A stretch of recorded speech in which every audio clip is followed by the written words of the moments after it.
Hamas ഉൾപ്പെടെ ഫലസ്തീൻ വിഭാഗങ്ങളും മധ്യസ്ഥ രാജ്യങ്ങളും തമ്മിലുള്ള ചർച്ച സമാപിച്ചു. വെടിനിർത്തൽ രണ്ടാം ഘട്ടത്തിലേക്ക് കടക്കാൻ ഹമാസ് സന്നദ്ധത അറിയിച്ചു. റഫ ഉൾപ്പെടെ എല്ലാ അതിർത്തികളും തുറക്കണം എന്നതുൾപ്പെടെ 5 ആവശ്യങ്ങളും ഫലസ്തീൻ സംഘടനകൾ മുന്നോട്ട് വെച്ചു. ഗസയിലേക്കുള്ള റഫ അതിർത്തി ഉടൻ തുറക്കണമെന്ന് UN ആവശ്യപ്പെട്ടു. വെടിനിർത്തൽ പ്രഖ്യാപനത്തിനു ശേഷവും ഗസയിൽ പട്ടിണി രൂക്ഷമായ സാഹചര്യത്തിലാണ് UN ഇടപെടൽ. ഗസ ഏകോപന കേന്ദ്രത്തിന്റെ ചുമതല യമനിലെ US അംബാസിഡർ സ്റ്റീഫൻ ഫാജിന് നൽകാൻ അമേരിക്ക. വെസ്റ്റ് ബാങ്ക് പിടിച്ചെടുത്താൽ ഇസ്രായേലിനുള്ള എല്ലാ പിന്തുണയും അവസാനിപ്പിക്കുമെന്ന് US പ്രസിഡന്റ് ഡൊണാൾഡ് ട്രംപ് പറഞ്ഞു. ഇസ്രായേൽ ഡ്രോൺ ആക്രമണത്തിൽ ഗസയിൽ 2 ഫലസ്തീൻകാർ കൊല്ലപ്പെട്ടു. വിവരങ്ങളുമായി MC നാസർ ചേരുകയാണ്. MC, കെയ്റോയിലെ ചർച്ച അവസാനിച്ചു കഴിയുകയാണ്. ഏതൊക്കെ കാര്യങ്ങളിൽ ധാരണയിലെത്തിയിട്ടുണ്ട്? വെടിനിർത്തൽ രണ്ടാം ഘട്ടത്തിലേക്ക് കടക്കുന്നത് സംബന്ധിച്ച് എന്തൊക്കെ വിവരങ്ങളാണുള്ളത്?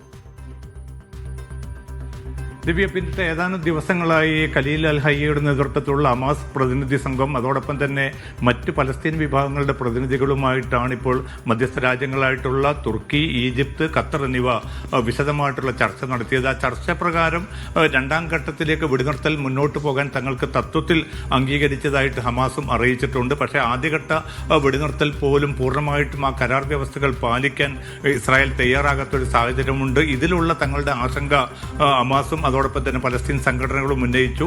ഏതായാലും ഈ പ്രതിസന്ധി തീർക്കുന്നതിന്റെ ഒരു ഭാഗമായിട്ട് ഈ വെടിനിർത്തലിന്റെ ചൈതന്യം അത് പൂർണ്ണമായിട്ടും ഉൾക്കൊണ്ട് തന്നെ മുന്നോട്ട് പോകാൻ ഇസ്രായേൽ തയ്യാറാകണം എന്നതുൾപ്പെടെയുള്ള ചില ഉപാധികൾ ഹമാസ് സംഘവും അതോടൊപ്പം തന്നെ മറ്റ് പലസ്തീൻ നേതാക്കളും മുന്നോട്ട് വെച്ചതായിട്ടാണ് മാധ്യമ റിപ്പോർട്ടുകൾ പുറത്തുവരുന്നത്. ഇതിൽ ഏറ്റവും പ്രധാനം എന്നത് ഗസ, അതോടൊപ്പം തന്നെ വെസ്റ്റ് ബാങ്ക്, ജെറൂസലം ഉൾപ്പെടെയുള്ള ഒരു പ്രദേശങ്ങളും ഇസ്രായേലിനോട് കൂട്ടിച്ചേർക്കാനോ അവിടെ അധിനിവേശം നടത്താനോ ഉള്ള ഒരു നിലക്കുള്ള നീക്കവും ഉണ്ടാകരുത് എന്നതാണ് പ്രധാനമായിട്ടും ഈ ഫലസ്തീൻ കൂട്ടായ്മകൾ മുന്നോട്ട് വെച്ചിരിക്കുന്ന ഒരു നിർദ്ദേശം. അതിന്റെ സ്വതന്ത്രമായിട്ടുള്ള വ്യക്തിത്വം നിലനിർത്തി മാത്രം മുന്നോട്ട് പോവുകയാണെങ്കിൽ തീർച്ചയായിട്ടും രണ്ടാം ഘട്ട വെടിനിർത്തൽ വ്യവസ്ഥകളിലേക്ക് വരാനും അതിൽ ഒരു സമവായം രൂപപ്പെടുത്താനും തങ്ങൾ ഒരുക്കമാണ് എന്നുകൂടി ഫലസ്തീൻ കൂട്ടായ്മകൾ അറിയിച്ചിട്ടുണ്ട്. അതിൽ ഏറ്റവും പ്രധാനപ്പെട്ട ഒരു 5 ഉപാധികൾ കൂടിയാണ് ഇപ്പോൾ ഫലസ്തീൻ നേതൃത്വം മുന്നോട്ട് വെച്ചിരിക്കുന്നത്. അതിൽ ഏറ്റവും പ്രധാനമെന്നത് ഈ വെടിനിർത്തൽ കരാറിൽ വ്യക്തമാക്കിയതുപോലെ വിലക്കുകളില്ലാത്ത വിധത്തിലുള്ള ഒരു സഹായ ലഭ്യത ഗസയിലേക്ക് ഉറപ്പുവരുത്തേണ്ടതുണ്ട്. അതിന്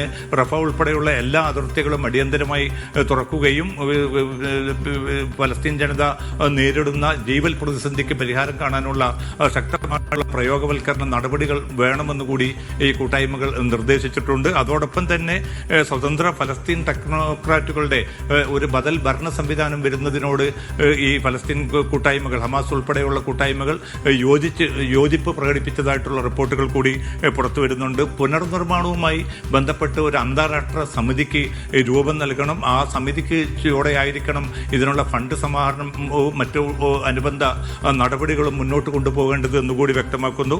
ഗസയുടെ സുരക്ഷ ഉറപ്പാക്കാൻ ഫലസ്തീൻ കൂട്ടായ്മകളുമായി സഹകരിച്ചിട്ടുള്ള ഒരു സംവിധാനം വേണം എന്നൊരു നിർദ്ദേശമാണ് മറ്റൊന്ന്. അതോടൊപ്പം തന്നെ ഫലസ്തീൻ ഈ ഒരു രാഷ്ട്ര രൂപവൽക്കരണവുമായി ബന്ധപ്പെട്ട അതിൻ്റെ വിശാല ലക്ഷ്യങ്ങളിലേക്ക് നീങ്ങാനുള്ള ശക്തമായിട്ടുള്ള ചുവടുവെപ്പുകൾ ഉണ്ടാകണം എന്നുകൂടി ഈ കൂട്ടായ്മകൾ നിർദ്ദേശിച്ചിട്ടുണ്ട്. ഇനി ഈ കാര്യങ്ങൾ അമേരിക്കയുടെയും അതോടൊപ്പം തന്നെ ഇസ്രായേലിന്റെയും മുമ്പാകെ വെച്ചുകൊണ്ട് അവരുടെ ഒരു പ്രതികരണം കൂടി അറിഞ്ഞതിന് ശേഷം മാത്രമായിരിക്കും വെടിനിർത്തലിന്റെ രണ്ടാം ഘട്ടവുമായിട്ട് ഈ മധ്യസ്ഥ രാജ്യങ്ങൾ മുന്നോട്ട് പോകുക. ഏതായാലും